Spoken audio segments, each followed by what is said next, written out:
एक कहानी सुनाएंगे। एक बच्चे की कहानी है। एक संत एक बार सुबह सुबह घूमने के लिए निकले, तो रास्ते में बहुत सारे पेड़ का झुंड था। तो उस पेड़ से होते हुए एक बच्चा एक छड़ी लेकर के थोड़ा झुक करके और धीरे धीरे पैर को थोड़ा सा टेढ़ा करके वो चल रहा था। ऐसा देखने पर संत ने सोचा कि ये बच्चा ऐसा क्यों कर रहा है। तो उसके पास गए। पास अभी जाने वाले थे कि मुड़ के उसने देखा। उसे पता चल गया कि पीछे से कोई आ रहे हैं। तो मुड़ के देखा कि बच्चा एक मूंछ लगाए हुए है, छोटा सा एक मूंछ भी साट लिया है। तो और आश्चर्य हुआ कि अभी तो एक छोटा बच्चा है और बूढ़ा होने का एक तरह से अभिनय कर रहा है। ऐसा क्यों कर रहा है। तो सोचे कि इसका पीछा करते हैं, देखते हैं कहाँ जाता है, क्या करता है। तो वहाँ से दौड़ते हुए भागते हुए गया, तो वो भी उनके पीछे पीछे गए।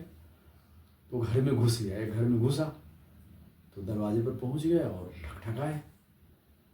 गेट ठकठकाए तो उसकी माँ निकल के आई, खोली, बोली क्या बात है। बोले अभी अभी एक बच्चा घुसा है। तो बोले हाँ वो मेरा बेटा है, तो उसको थोड़ा बुलाइए। बोले क्या काम है। तो नहीं, मैंने उसका कुछ अभिनय देखा है, मैं उससे पूछना चाहता हूँ कि वह ऐसा क्यों कर रहा है। तो घर में गई, उसको बुला के लाई। तब तक उसने मूंछ वूछ हटा दिया था और डंडा उंडा हटा दिया था। तो आ गया, तो उससे पूछे कि तुम मूंछ क्यों लगाए हो और डंडा लेके क्यों चल रहे हो।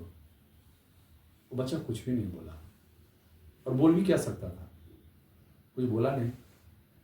लेकिन सभी बच्चे ऐसे करते हैं। क्यों करते हैं। क्योंकि बच्चों को हम नियंत्रण में रखना चाहते हैं। और जब आप बच्चों को नियंत्रण में करते हैं तो उसे इस बात का आभास होता है कि चूंकि इसके पास ज़्यादा ताकत है और ये हमको खाना खिलाते हैं और रहने के लिए घर देते हैं, इसलिए हमारे ऊपर नियंत्रण करना चाहते हैं, अपना पावर दिखाते हैं। तो यदि मैं बड़ा हो जाऊंगा तो मेरे ऊपर किसी का नियंत्रण नहीं होगा, फिर हम खुद ही बॉस हो जाएंगे। तो बच्चे बड़े होना क्यों चाहते हैं जल्दी। वो इसलिए चाहते हैं कि ताकि बड़े लोग उस पर शासन न करें। शासन किसी को पसंद नहीं, किसी को पसंद नहीं, चाहे वो किसी भी उम्र में व्यक्ति हो। हर व्यक्ति स्वतंत्रता चाहता है। हर व्यक्ति, चाहे वो किसी उम्र में हो, उसे स्वतंत्रता चाहिए, उसे प्यार चाहिए, उसे शांति चाहिए, और इसकी वह हमेशा तलाश करता है। भले उसे पता हो या ना हो, उस बच्चे को इसका कोई पता नहीं है कि वो ऐसा क्यों कर रहा है। एक लाठी लेके और एक छोटी सी मूंछ लगा के वो चल रहा है। उसे पता नहीं कि वो कर क्या रहा है, लेकिन ऐसा वो कर रहा है क्योंकि उसे बड़ा होना है। वो बड़ा होने का नाटक कर रहा है कि मैं भी बड़ा हो जाऊंगा तो मुझे कोई कुछ कहेगा नहीं। तो यह स्वतंत्रता हमें कब मिलती है। इन सभी प्रश्नों का जवाब हमें कैसे मिलेगा। ठीक है, हम बड़ा होना चाहते हैं, मूंछों का इंतजार करते हैं, या हम नौकरी का इंतजार करते हैं, हर चीज का जो हमको इंडिपेंडेंट करे, जो हमको बड़ा बना दे, जो हमको ताकतवर बना दे। हम उन चीज़ों का इंतजार करते हैं सिर्फ इसलिए कि मेरे ऊपर कोई हुकूमत न चलाए, हमारी स्वतंत्रता में कोई विघ्न न डाले। इसीलिए प्रत्येक व्यक्ति की स्वतंत्रता की हमें सम्मान करना चाहिए, और हर व्यक्ति को स्वतंत्रता का अधिकार है। उसकी स्वतंत्रता में हमें दखल नहीं देना चाहिए। सभी बराबर हैं। धन्यवाद। ये कहानी थी। आज एक नई कहानी सुनानी है आपको। एक जिन्न की कहानी है। एक बार की बात है कि एक फकीर तपस्या कर रहे थे। तो काफ़ी लंबे समय से उन्होंने अपना तपस्या किया था। तो उसी बीच में एक जिन्न प्रकट हुआ। उनकी तपस्या के कारण ही एक जिन्न प्रकट हुआ।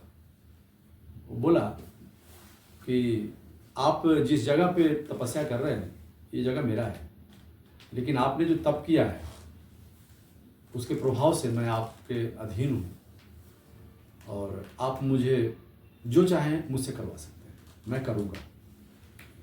लेकिन एक मेरा शर्त है, मैं कभी खाली नहीं बैठ सकता, मुझे हर वक्त काम चाहिए। यदि आप काम नहीं देंगे तो मैं आपको मार डालूंगा। तो फकीर सोचा कि काम की क्या कमी है, बहुत काम है, बहुत सारा काम है, ढेर काम है। तो बोले एक काम करो, पहले तो मुझे भूख लगी है, मेरे लिए बढ़िया बढ़िया भोजन लाओ। जिन ला दिया, पहले भरपेट खा लिए। फिर जिन बोला काम दो। तो बोले एक काम करो, मेरे रहने के लिए घर बनाओ, बढ़िया सा महल बनाओ। महल बना दिया। तो अब क्या कहें। तो जब जिन मिल ही गया है, सारा काम हो ही रहा है, तो उसने पत्नी मांग लिया, उसने संसारिक जितनी भी सुख सुविधाएं होती थी उस सारे सुख सुविधाओं की वस्तुओं को मांग लिया, और जिन उन सभी चीज़ों को बराबर तुरंत तुरंत पूर्ति कर दे।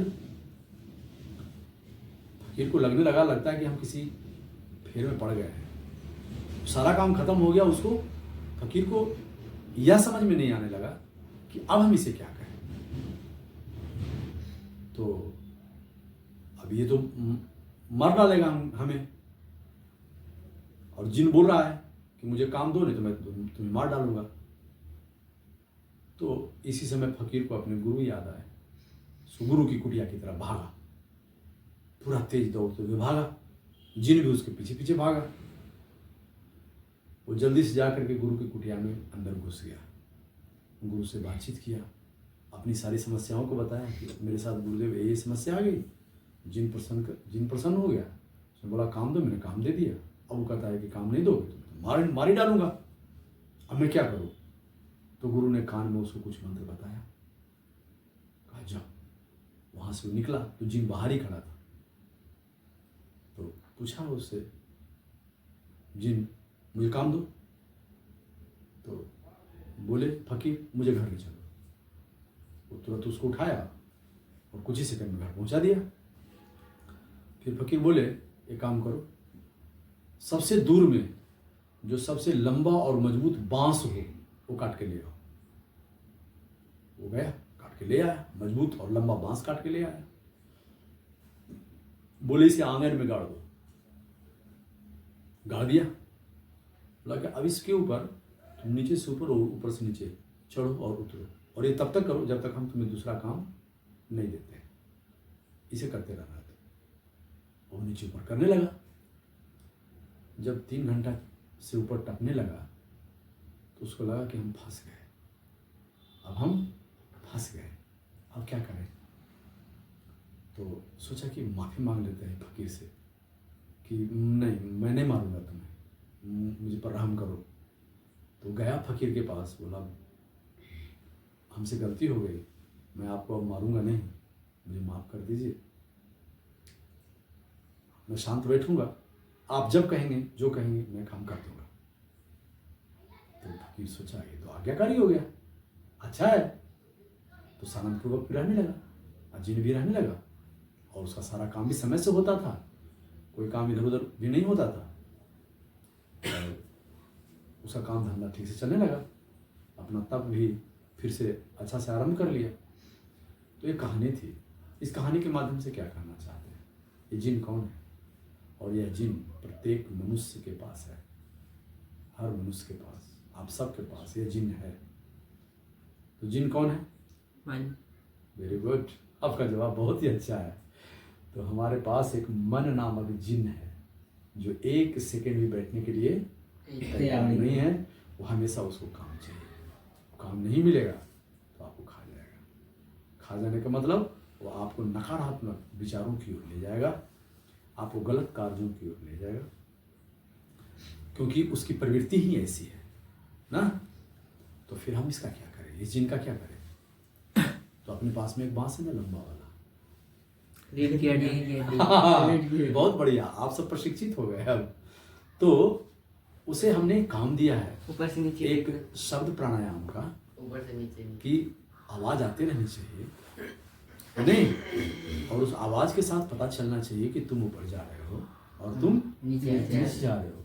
कुछ ही दिनों में कहेगा मुझे माफ कीजिए, आप जो कहेंगे वो मैं करूँगा। तो आप उसे कहेंगे परीक्षा का समय आया है, तो आप देख लो किताब में क्या है। कहेगा हाँ जरूर, क्यों नहीं, आप जो कहेंगे, आप मालिक। देखता हूँ मैं, देखेगा। आप कहेंगे कि ठंड का मौसम है लेकिन काम जरूरी है, हाँ बिल्कुल हम तैयार हैं। वो आलस कभी नहीं करने वाला, क्योंकि उसे पता है कि इसके पास में मेरा चाबी है, ये मुझे चाबी हट देगा फिर तो, है कि नहीं। तो शब्द प्राणायाम वह कुंजी है आपके पास, नहीं, कुंजी अर्थात चाबी है आपके पास, जिसके द्वारा हम अपने मन पर नियंत्रण कर सकते हैं। और मन पर नियंत्रण स्थापित करने के बाद आप अपने जीवन में जो भी उचित लक्ष्य होगा उसे आप निश्चित रूप से प्राप्त करेंगे। ठीक है, उतना ही नहीं, स्वयं को भी जानना है, स्वयं को भी जानना है, तो आपको इस मन पर ही नियंत्रण करना पड़ता है। ठीक है, मन पर नियंत्रण करने के बाहरी सभी तरीके एक समय फेल हो जाते हैं। हमने क्या कहा? मन पर नियंत्रण करने के बाहरी सभी तरीके फेल हो जाते हैं। बाहरी कोई तरीका काम नहीं करता, क्योंकि मन खुद दिखता नहीं है। दिखता है, मन को खोजेंगे तो कहीं मिलेगा, कहीं नहीं मिलेगा। आप खोजने के लिए जाइए, अंदर पूछिए, बैठ करके श्वास के माध्यम से ही पूछिए, किधर हो भाई, तो मुलाकात करनी है, थोड़ा भेंट करना है, प्रकट हुई है प्लीज। आप ही तो सब कुछ करते हैं, आप किधर रहते हो, तो आप भेंट करना है आपसे, मिलना है आपसे। तो बैठिए, शब्द प्राणायाम कीजिए, आंख बंद कीजिए, ऊपर से नीचे जाइए और उससे कहिए कि हम मिलना चाहते हैं। मिल जाए तो आप मिलवा दीजिएगा। कैसा रहेगा? किसी को मिल जाए तो हम एक दूसरे को मिलवा सकते हैं। तो जिसमें भेंट हो जाए तो चले आइएगा कि भेंट हुई है, ये रहे वहाँ से, आज मुलाकात हो गई, अब मिलते हैं, तो फिर बैठ के बात करेंगे। लेकिन आज तक किसी को मिले नहीं, क्योंकि उनको खोजने जाओ तो भाग जाते हैं, और जितना खोजो और अंतिम में खोजते खोजते उसके पास पहुंच जाओ तो पूरी तरह विलीन ही हो जाते हैं। ठीक उसी प्रकार से जैसे इस कमरे में अभी बल्ब जल रहे हैं, तो आप इनको बुता दीजिए तो यहाँ पे क्या बचेगा? अंधेरा, लेकिन बॉल जलाइए फिर क्या बचेगा? प्रकाश। अंधेरा कहाँ गया? अंधेरा प्रकाश से, और या प्रकाश अंधेरा से कभी मिला? ठीक उसी प्रकार से आप भी प्रकाश स्वरूप हैं। आप जब उसके पास जाते हैं तो वह खुद ही विलीन हो जाता है, वो रहता ही नहीं। तो आपके अंदर जब ध्यान रूपी प्रकाश फैलता है तो अंधकार रूपी मन ऑटोमेटिक विलीन हो जाता है। तो ध्यान किया नहीं जाता, ध्यान किया नहीं जाता, ध्यान होता है। तो ध्यान किसे कहते हैं? मन की अनुपस्थिति को ही ध्यान कहते हैं। अब ध्यान की परिभाषा सही से समझ में आई? मन की अनुपस्थिति ही ध्यान है, इच्छाओं की अनुपस्थिति ही ध्यान है। भूत शुद्धि क्रिया के द्वारा जब आप 5 तत्वों को बैलेंस करते हैं, तो यह बैलेंस करते करते आप उस अवस्था में पहुंचते हैं जब आपका मन नहीं होता है, तब आप स्वयं ही ध्यान में प्रवेश कर चुके होते हैं। तो ध्यान में प्रवेश मिलता है, प्रवेश होता है, ये क्रिया है ही नहीं। क्रिया तो मन के साथ जुड़ा है ना, अभी हमने कहा ना, पूरी कहानी में हमने स्पष्ट कर दिया, क्रिया किससे जुड़ा है? मन से। और हमने भूत शुद्धि के द्वारा जब सहस्त्रार चक्र पर अंतिम क्रिया करते हैं तो फिर क्या बोलते हैं? कोई विचार नहीं, कोई कल्पना नहीं, सिर्फ अवलोकन, यही कहते हैं। तो सिर्फ अवलोकन का अर्थ हुआ जहां मन की उपस्थिति नहीं ना हो, और जब मन की अनुपस्थिति नहीं होती है तब आपको ये 3 चीजें मिलती है, शांति, आनंद, आनंद और प्यार। किससे? स्वयं से। यानी तब आपको स्वयं का आभास होने लगता है, तो आप स्वयं से प्रेम करने लगते हैं। आज की बात यही, अब हम लोग ध्यान के लिए बैठेंगे।